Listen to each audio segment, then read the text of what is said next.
Christmas Day today. The festivity has been for many years celebrated not just by the people of the Christian community but by non-Christians as well. However, considering the persisting threat of the COVID-19 pandemic, safety protocols have been tightened by administrations worldwide, while celebrations will be subdued in several places. Good morning, I'm Sarah Sapsanama and these are the headlines of the hour. Election Commission proposes April 27th for local level elections. Prime Minister Dewa to hold parley with parties before making a decision. Students required to earn at least 35% mark in all subjects to pass in school level. Education Ministry revises grading mechanism following drop in academic performance.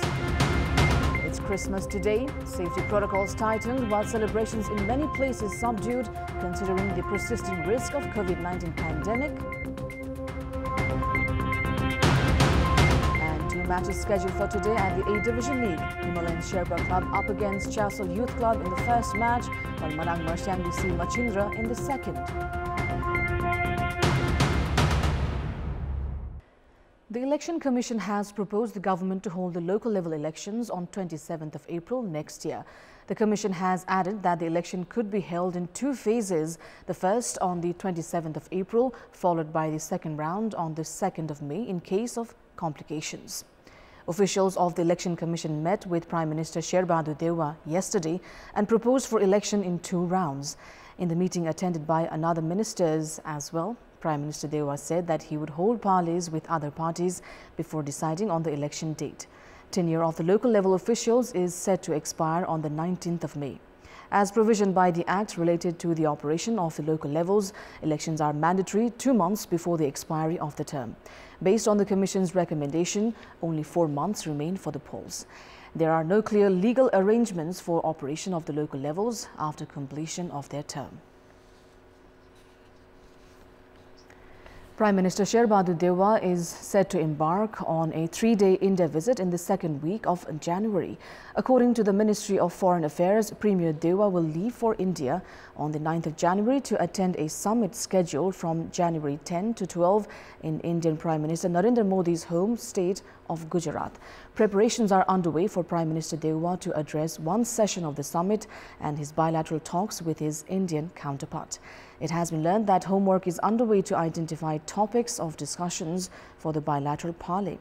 Upcoming India visit will be Prime Minister Dewa's second official international visit since becoming the Premier of Nepal for the 5th time.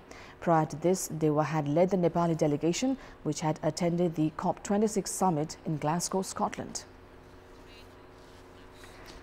The Ministry of Education has introduced the mandatory requirement of 35% to pass the Grade 10 examinations, upgrading the letter grading system implemented to avoid failures at school level 6 years ago. The ministry has issued letter grading directive following its conclusion that academic performance of students has greatly gone down in the last few years.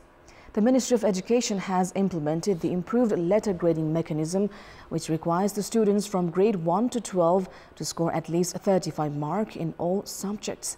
Based on the letter grading directive, students receiving 35 to 40% will be awarded grade D.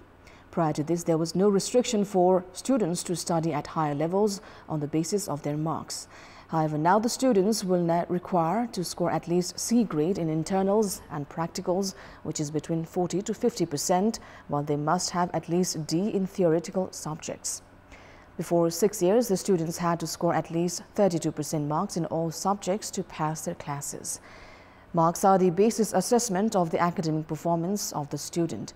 The revision in the grading mechanism is the output of a recent study conducted to assess the academic performance of school-level students. With only 1 year left for the completion of the term of the Federal Parliament, more than 5 dozen bills are still left stranded.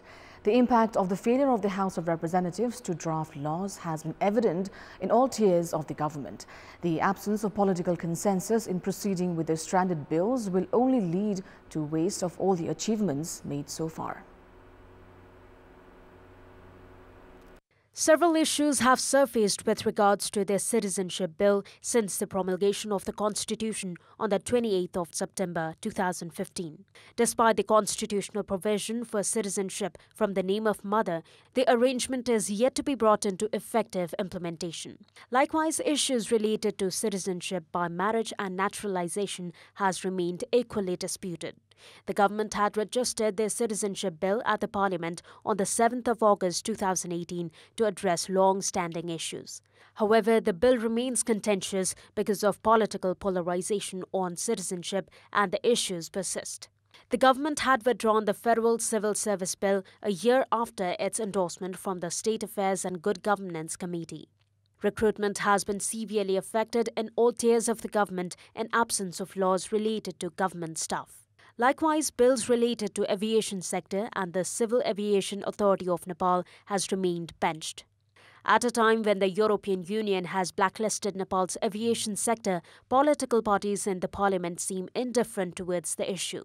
Almost 5 dozen bills of information technology, development projects, human rights, and Commission for the Investigation of Abuse of Authority, among other departments, are stuck with parliamentary procedures. Endorsement of these bills remains uncertain as the main opposition CPN-UML, which had attempted to dissolve the parliament on 2 separate occasions, continues obstructing the House. Given this scenario, progress achieved in developing these bills is likely to turn futile as the parliament's term is set to expire in a year. The local levels and the provincial governments have not been able to exercise their rights because of the delay in formulation of acts related to development projects, civil service, security mechanisms, and the Public Service Commission. Just a few months remain for the expiry of the 5-year term of the local units. With preparations for provincial and parliamentary elections set to begin, failure in endorsement of stranded bills even in the 5-year period of the federal parliament is deemed unfortunate. In our Public Voice segment, we've asked the local residents in all 7 provinces regarding their opinion on Nepal's dependence on imports for vegetables, fruits and industrial products. Let's take a look at what they had to say.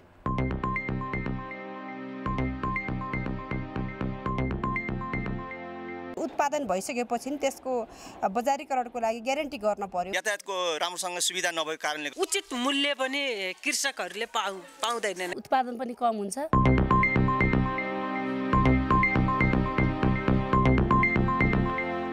Time now for our segment Public Pulse, where you text us with your opinion.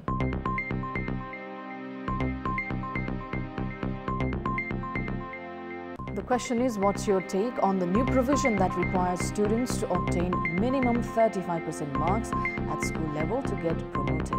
Your options are A, improving academic standard, B, trying to inculcate studying habits, and C, attempt to cover government failure.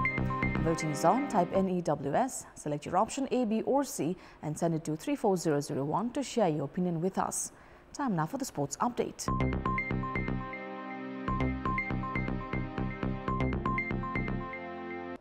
Heavyweights Manang Marsyangdi and Machindra Football Club are to clash against each other at the Marty's Memorial 8 Division League today.